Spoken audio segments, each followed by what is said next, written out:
was important that Kneecap would clarify that, and have they or do they support Hamas and Hezbollah, because that would be unacceptable. I mean, Hezbollah were responsible, in my view, for the murder of Sean Rooney.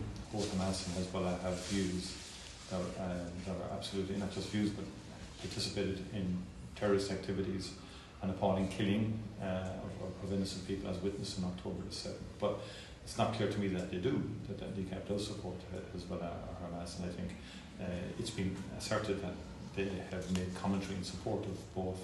I think they need to urgently clarify that. And again, I haven't heard in respect, but again, we've had some horrific events in terms of the killing of MPs in Britain, so there's a huge responsibility on everybody to be very, very focused in terms of the protection of public representatives and the safety of public representatives, irrespective of what political views we have. I think it's important that free speech is always facilitated, and the capacity to speak out and to criticise and condemn policies of others, that's all legitimate, but in terms of life and security and safety of people, that's a different issue.